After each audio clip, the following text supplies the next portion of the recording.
It's nice to see you and to have your presence for our virtual celebration. It's been really a great day.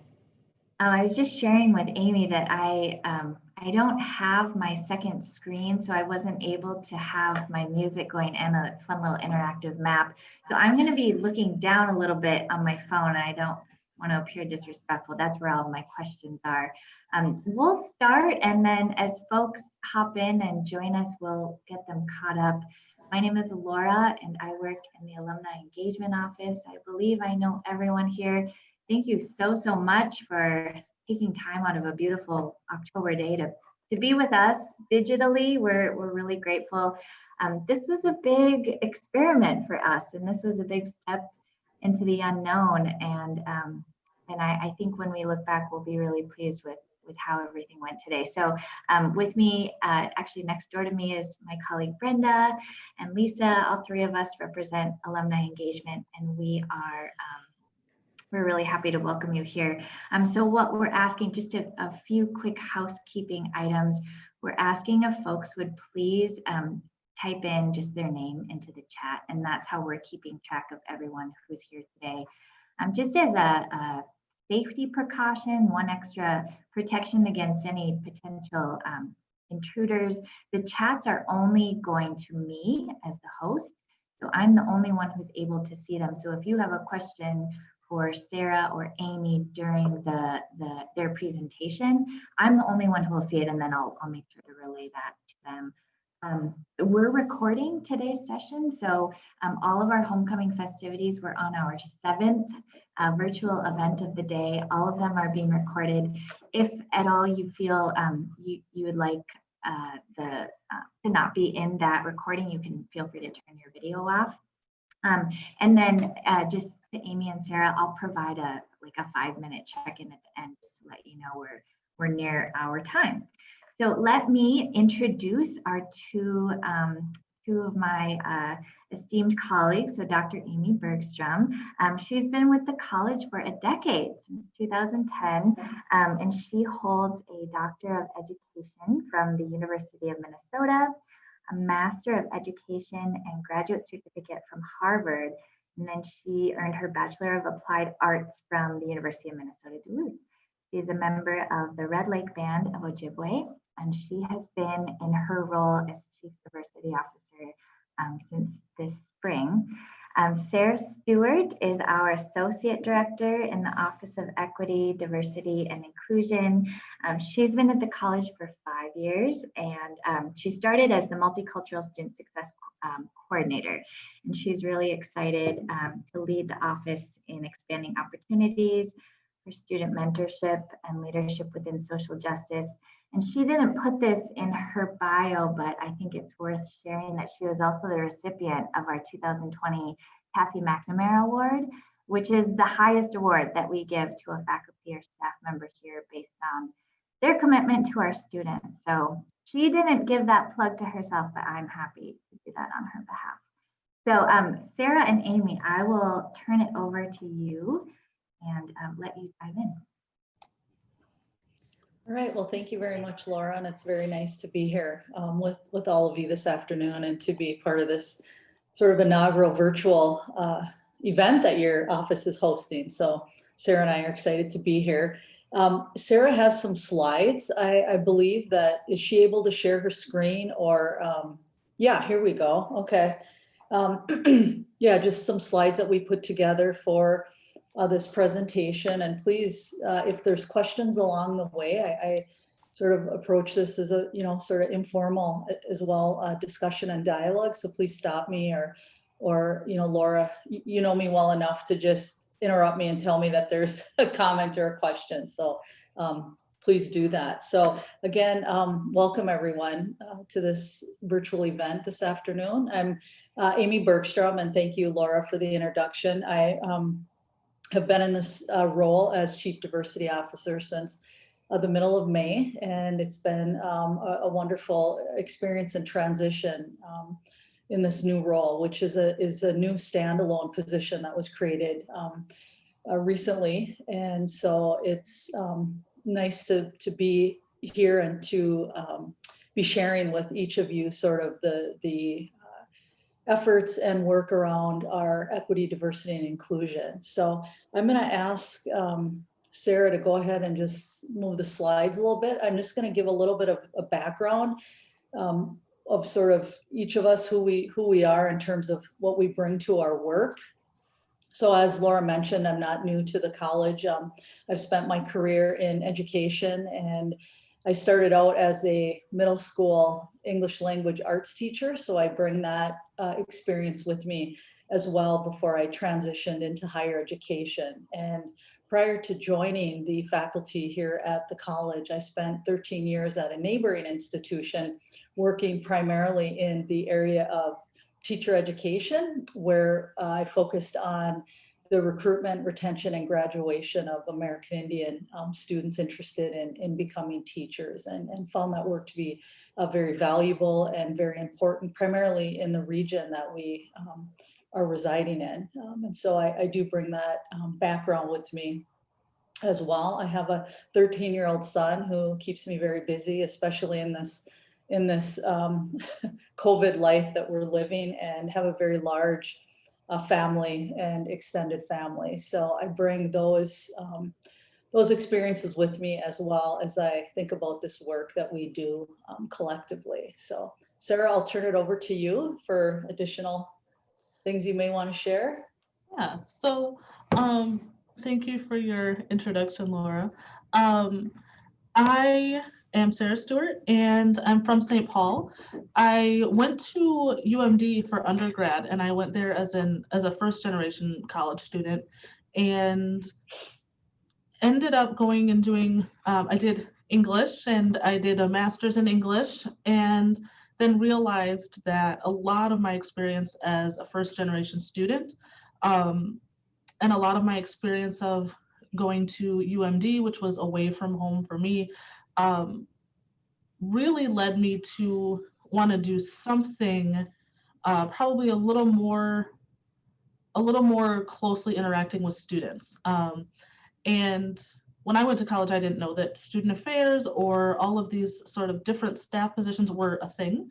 And then I had a couple really awesome people who worked with me, who showed me what all these things meant, who told me what a master's and a doctorate were and all these things. And I ended up finding out that I really wanted to work with college students.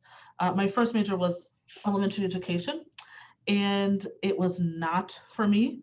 But I realized I did like education. I was just in the wrong age group. So I pretty much found my way back to Duluth, have been here for 5 years. In all honesty, I was not at all sure when I came back what that would look like or how long I would be here. And I've come to really love Scholastica, the Benedictine values, all of these things. And I feel like we're able to do things within diversity, equity, inclusion, that other institutions can't do in quite the same way. They all have their own things as well, but I think it's exciting to continue this work in a Benedictine framework in Duluth. So before I get into too many other things, that's who we are.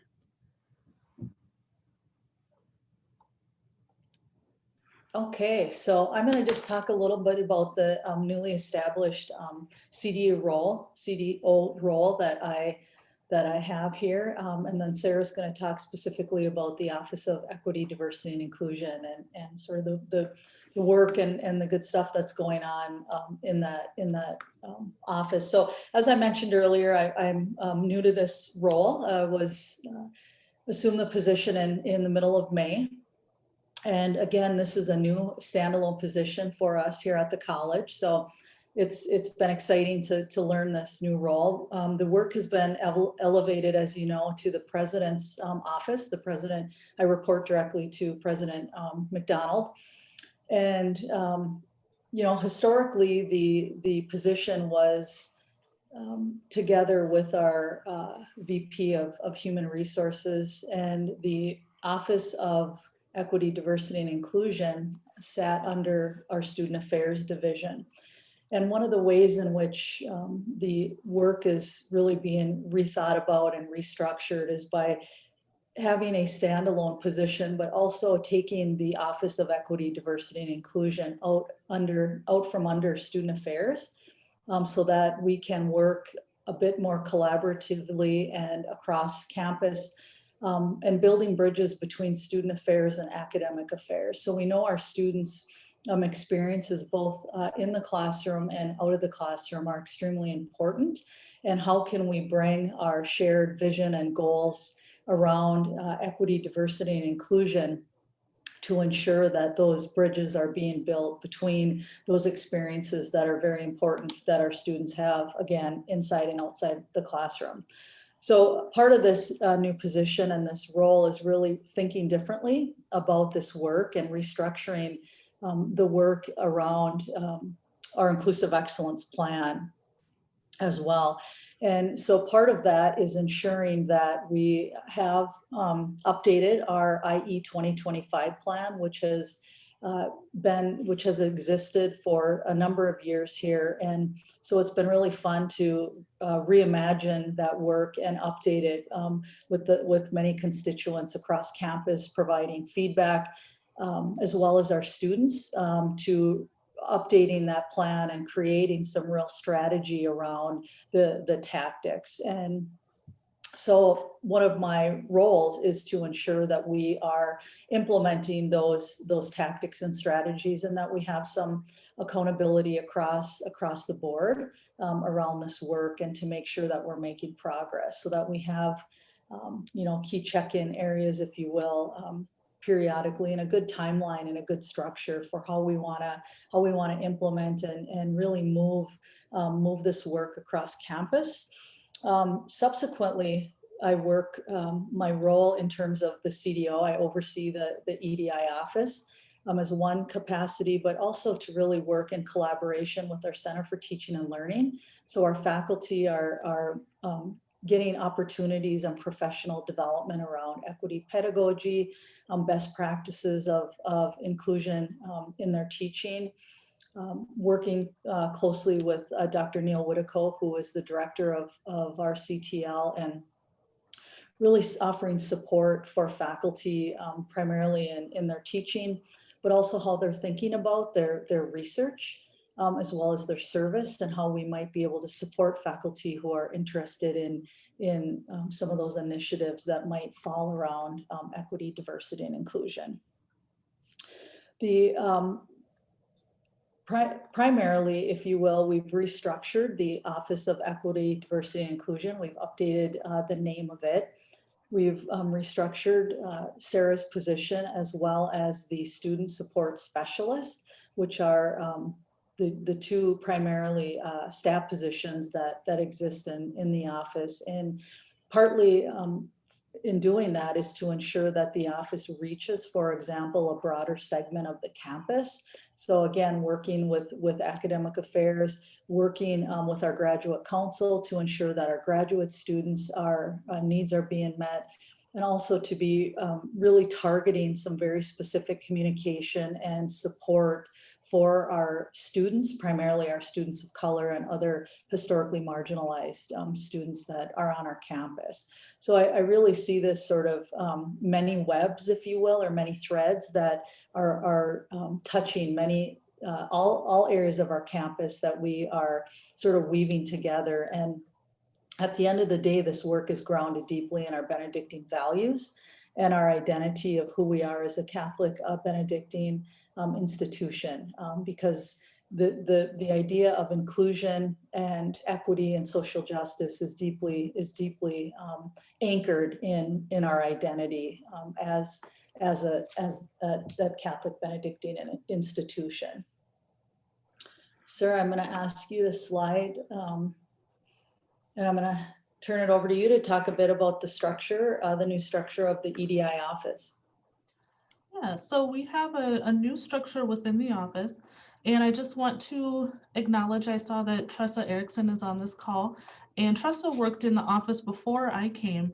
And so some of the things that I'm going to be talking about as far as collaboration and things like that are directly related to efforts that Tressa and other people made in terms of working with other offices, collaborating, the work that they've done for this office. So I just want to mention that.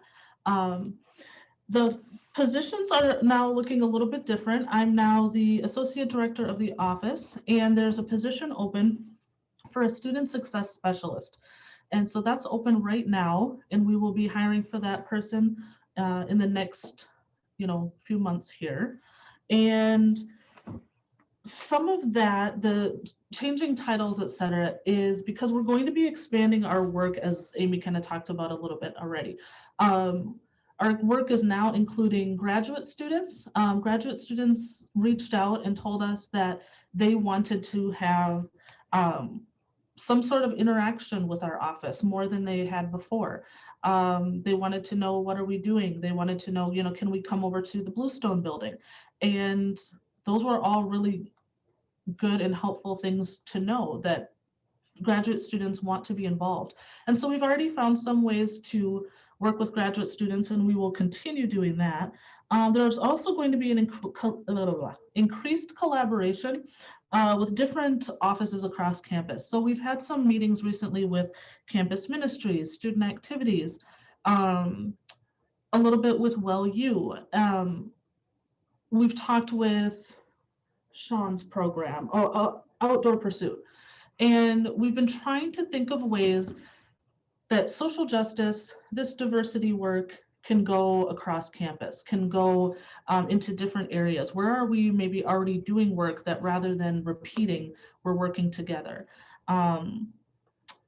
Some of the examples of things that we have going on are everything from things like dorm decor for students to put together and just get to be in the same space, or even over Zoom, getting to know each other, especially this freshman class who is coming in a totally different time.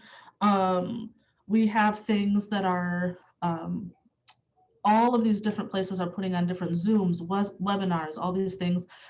We have some of those where we'll be using the provided material and then having a chance for a discussion afterward with people from our office, people from around campus. We have, as everyone is thinking about now, the upcoming election. We have things that we're doing with our VP of Student Affairs, Steve Lyons, and with Mission Integration, with Sister Kathleen, with other sisters who are able to reach out to the campus as well. And so we have a lot of, I think, really good opportunities, especially given where we're at. Trying to do new things in a pandemic is hard, but also I think is pointing out really more areas for collaboration and for reaching out maybe in ways that we hadn't really thought to do before. So while difficult, I think we're seeing a lot of different new opportunities. We have things like a new workshop series. So while we can't necessarily go into every classroom right this second, we have things where we can meet over Zoom, and people can go to the website, they can request these workshops. Let's see. Oh, and then some of the other things that will stay the same. We're overseeing the CJL, the Center for Just Living, and the IC, the Intercultural Center. We have a couple of things. So the spaces were renovated this summer, and now we're able to use them for everything from the usual club meetings to different events. And I think in addition to all of the Zoom things, we're trying to meet in person when we can, especially for those freshmen. So following all the guidelines, right? Trying to make sure that the students have some sort of normalcy in their programming and their experiences. And it seems to be working out so far. Of course, none of us can see into the future, but so far, having some kind of hybrid model in not just academics, but in the student side as well, has been working really well as far as, I think, retention, experience, how they see their college experience. So, yeah.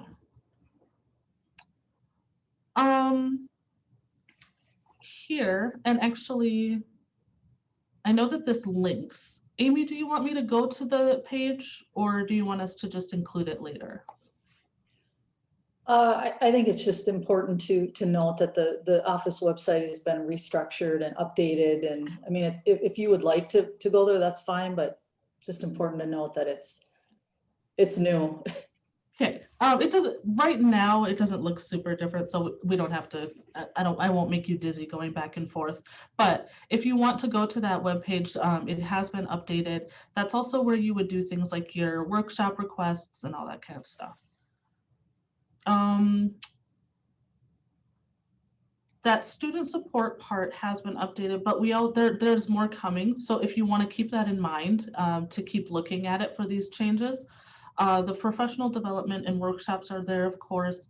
Community relations, that's another thing that continues to be updated, as we have a couple alum who are working in the community and are doing really awesome things, and they've agreed to come and work with us, whether it be through Zoom or in person, on different opportunities for students as well. And some ways to be involved. So we have also on that page, we have a giving page. You can find it through the general giving page on the website.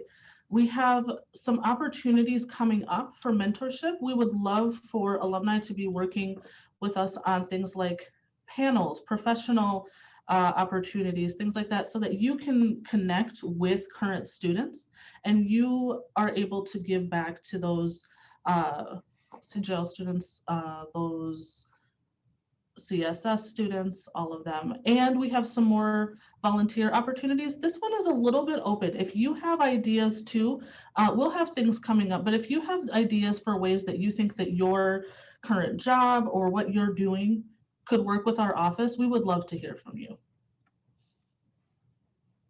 Sarah, one thing that I would add as well, in terms of thinking about sort of reimagining the work of the EDI office is you know, building on those good things, the foundations that were there, and complementing those things in terms of expanding the reach, as you mentioned, to grad students, establishing some targeted communication primarily to our students of color. So there's an open venue of communication, you know, directly from the office to students of color, where we send out information, whether it be scholarships, office hours. You know, we do general advising and support with the students, but also what are some good happenings across campus, but also what is being sponsored specifically by the EDI office. So I think that's, you know, that's been a nice addition that the office has expanded. We've also increased our membership of our Inclusive Excellence Committee. So historically, our Inclusive Excellence Committee has been primarily a committee of faculty and staff here at our Duluth campus. And we've now expanded that membership to include individuals who are at our extended sites. We also have included 4 students, 2 graduate students, 2 undergrad students. That historically has not happened. So we're really reimagining, if you will, the way in which this work touches all facets of the campus.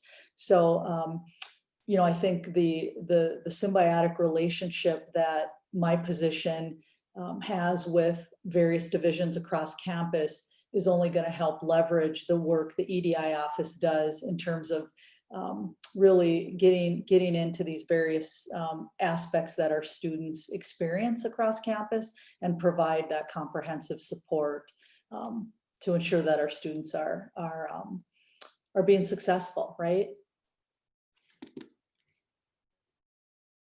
We also, in addition to the updated page website, we've also included the Inclusive Excellence tab back on core, so you can find information there about our Inclusive Excellence updated strategy plan. You can also find our priorities for this academic year, which we will be you know, reporting on progress, status of the work, as well as full membership of the committee, how to contact us. Meeting minutes will be posted on there. So we're really trying to be as transparent as we can in this work, as we really think about the way in which we're living out our inclusive excellence vision across our campus. So give it back to you, Sarah.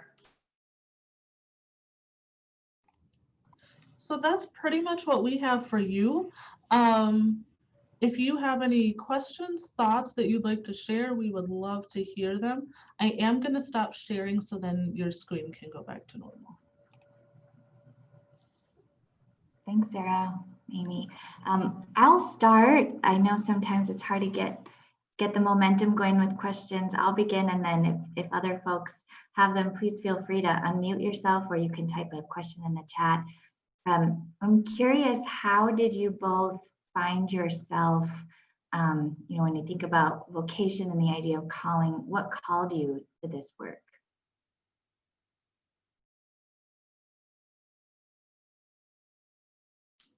Well, I can go, I guess, and unless Sarah, you want to, for me, this work is sort of lived. It's a part of the fabric of my being, and so that's the way I think about it. That's the way I approach it. I also have been blessed to have lots and lots of really positive people, mentors in my life that have shaped, I really believe, shaped the course of my trajectory, if you will. And so many of them have been teachers, both formally and informally. I also know as an Anishinaabe woman, the value and the importance of education, and the way in which education can really shape and change the course of one's life. And so to be a part of that for individuals and my colleagues is really something that I take seriously and really value as a fundamental sort of part of my being, if you will. And so I think it's been a combination of things for me, really recognizing that education can open doors that may not otherwise have been opened or be open for people. So that's really the underpinnings for me about this work, and especially when you think about equity and social justice, as a biracial woman, and understanding the ways in which human relations and the dynamics of identity can either really advantage people or disadvantage people. It really is really a life's passion for me to be a part of this journey, especially with this dynamic campus community. I get up every day excited about doing this work. So Yeah, some similarities there.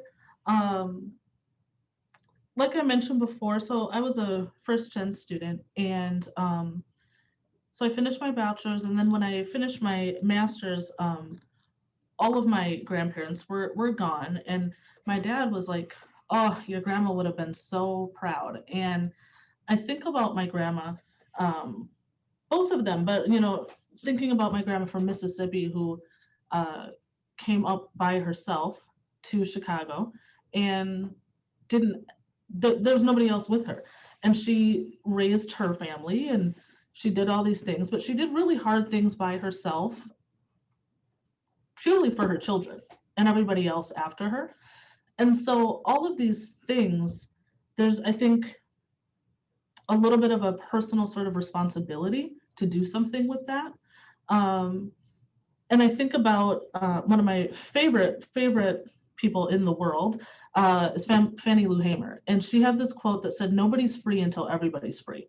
And so I think about the opportunities that I've had and what do I do with them? And I think about the good things and even the disappointments. How can I make it so that somebody else can have those opportunities? And we know that things like education, degrees, we know that these things open doors for people. And so I think it's a responsibility as well as a passion. And it's kind of a way too, like when you've been given all of these things, you have to you have to pour back out, right? You can't just keep taking. And it's sort of my way to pour back out and make sure that as many people as possible not only have the chance to get somewhere, but then be successful when they get there. Yeah, that's lovely. Thank you both. So question that's maybe two questions. Can you describe or explain the move, the transition from the Office of Diversity and Inclusion to the Office of Equity, Diversity and Inclusion? And then, we hear diversity has become such a buzzword. How did the two of you define diversity?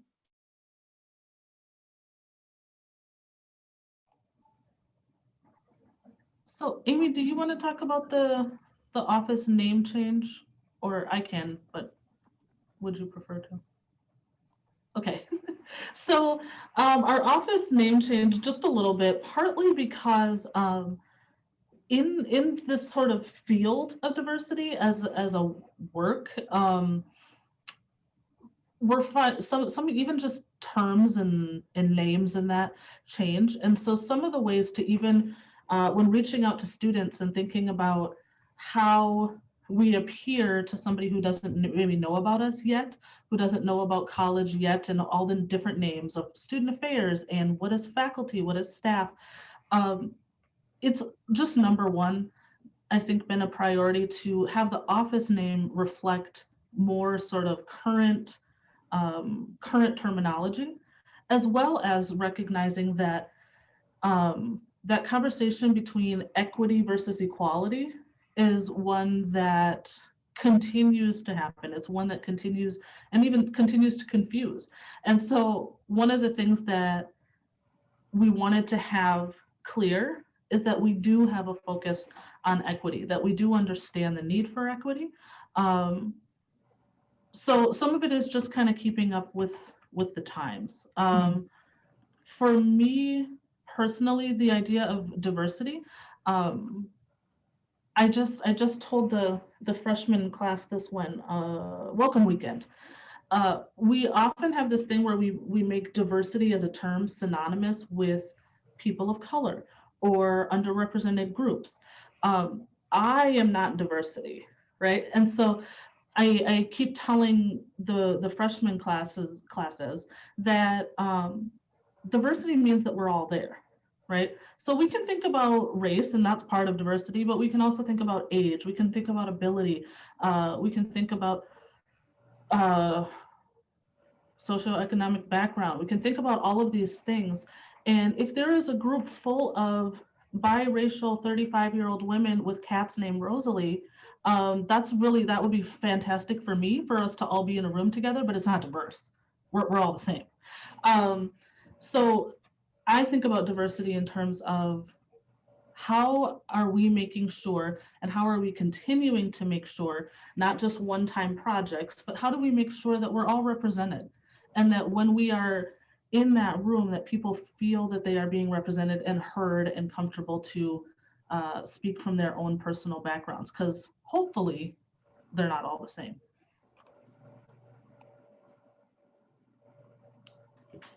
Am I next? So to me, I guess in short, diversity is sort of the given, right? There's just it's just part of the human condition, because we're created, all differently, and I think for too long diversity's terminology has defaulted to a race-based definition, and I think expanding the name of the office really allows us to think more about inclusion and what is the experience of our employees and our students on this campus at this institution that's really deeply rooted in inclusion, right? How do we make space at the table for voices that historically are not represented, who may be more marginalized? So I think about it as that inclusive sort of equity experience, and also bringing the conversation to understanding what we really mean and the difference between equity and equality, right? Because there's a distinct difference when we think about those terms. But there's a saying that says, diversity is sort of going to the party, but being asked to dance is inclusion, right? So to be thinking about how do we ensure that we have participation, representation across campus for all people. And we know that historically people of color have been marginalized and have not been primarily a part of the discourse, right, in academia and in terms of decision making. And so how do we ensure that the experience that St. Scholastica gives to students and employees is in fact inclusive and excellent?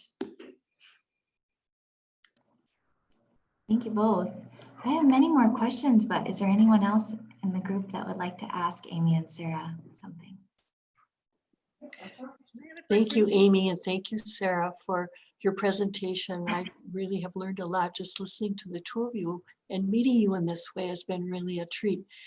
I think we'd all agree that if there's ever a time when we needed the work you do and the vision that you have and what our emphasis our college is putting on equity and diversity and inclusion, is certainly our time now.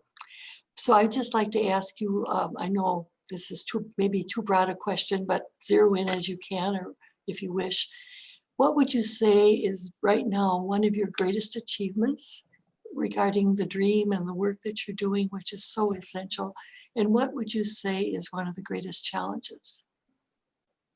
Good question. Wow.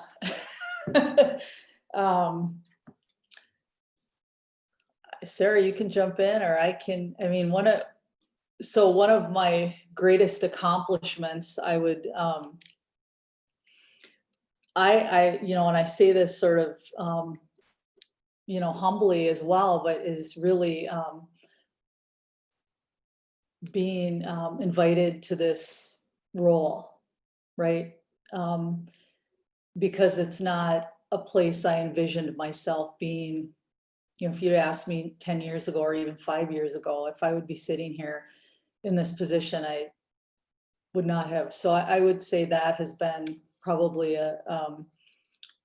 for me professionally. And I think along with that is really being able to bring together. We have such a positive, eager campus community of engaged individuals that really want to roll up their sleeves and do this work.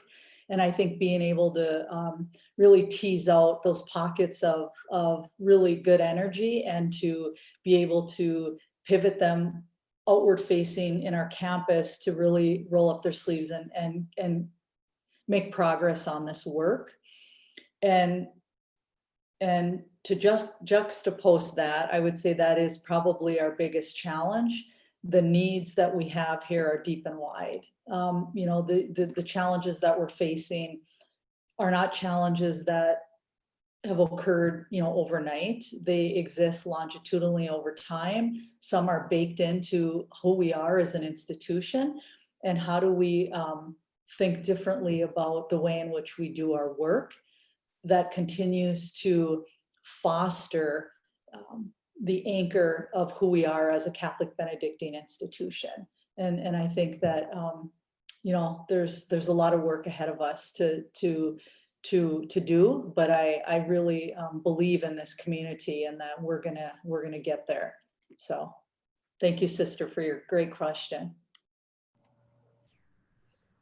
Yeah, so I'll start with the challenge. I think the one that's been on my mind the most, probably in the last month, is that the school often is an example of, you know, what's going on in the kind of greater, bigger society, right?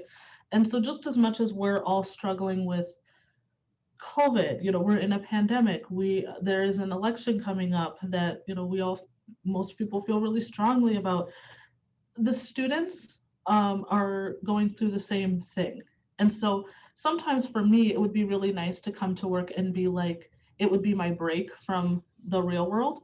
But it's not, of course, right? And we know that, but then it comes up in so many ways. And so, like Amy said, the needs are high. And that's one of the most difficult parts, and people are all levels of scared, upset, angry, hurt, and then we come and try to do our best to get through a day of that.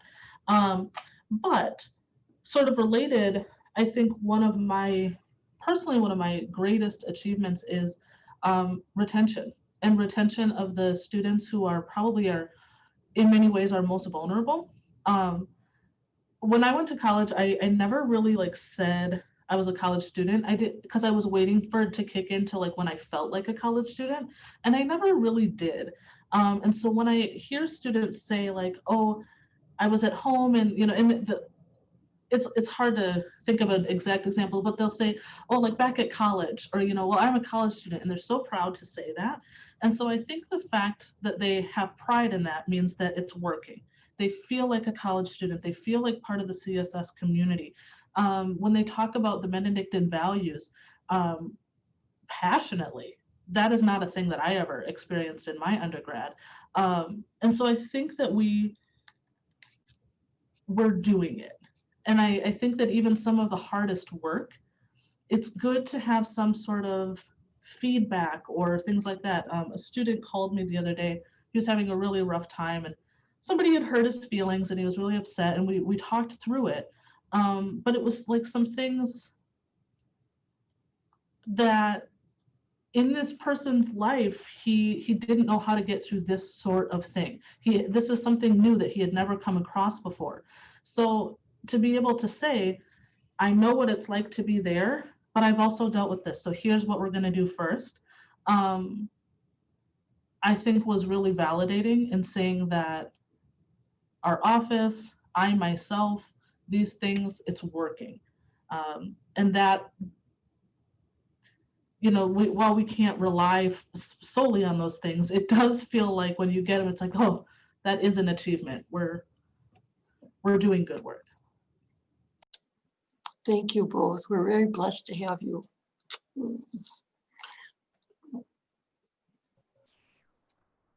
Any final questions in the remaining few minutes we have?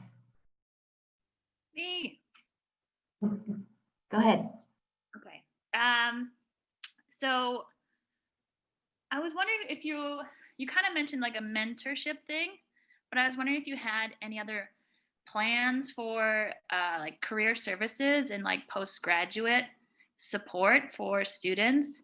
I know that like nationally, students of color have much lower employment rates than white college graduates. And I was wondering if you had any data on CSS students. Do our students of color have similar rates of employment and employment in 4-year, jobs that require 4-year degrees? And if you have any other kind of strategic plans for postgraduate life for students? Yeah, so I thank you for that. Yeah, that's the thing that actually in the last few months, is that correct, Laura? I want to say maybe like last 2 or 3 months that actually came up in terms of what are the numbers? Are we on par with other places? And part of what we found was that our similarity to other colleges and universities is that right now in sort of social media age and where alum are not necessarily contacting us in the same way anymore. Like directories don't look the same anymore anywhere. We're finding that we, like a lot of other places, don't actually know because we're asking students or alum to self-report that, and some do and some don't. So so that to me was a little bit like, okay, what do we do with that? Then how can we know that? But I think it's going to come back to, again, collaborations. So like you said, with career services, what can we do with career services and with our offices, using our offices connections to get responses from people? And particularly if people are not finding jobs in their field, using those degrees, do they feel comfortable to come tell us that? Because that for me is something I really want to know. if you're not finding a job, why is that? Is it something to do with us? Is it something to do with a greater societal problem? What can we do about that? The students that I do know and keep in touch with personally are fortunately getting jobs in their fields, getting jobs that are paying what you would expect a person with a 4-year degree to be earning, those kinds of things. But it is a place where I think we're going to have to start getting more creative. How do we get those numbers? Because people move more than they used to. People don't necessarily know that, like, when your alumni office contacts you, it's not just for like donations. They really do want to know, where are you? And these are like just common misconceptions. So I think that's something that, you know, Laura and I have talked about. Mary Anderson and I have talked about in career services as far as where can we go from there. But yeah, I know that was kind of a long-winded answer to say we don't have all of the numbers, but here's kind of what we're thinking about doing to get around that problem. Thanks, Sarah. And thank you, Amy, so much to the two of you for putting in time on a Saturday, on a beautiful Saturday, and for spending time with us for our virtual homecoming. Thanks to all of you who took time out of your day to hear from our amazing Office of Equity, Diversity, and Inclusion, for your great thoughts. And that concludes our session. Have a great afternoon, everybody. Thank you so much. Excellent. Thank you, everyone. Yeah. Thank you, Laura. Bye. Bye-bye.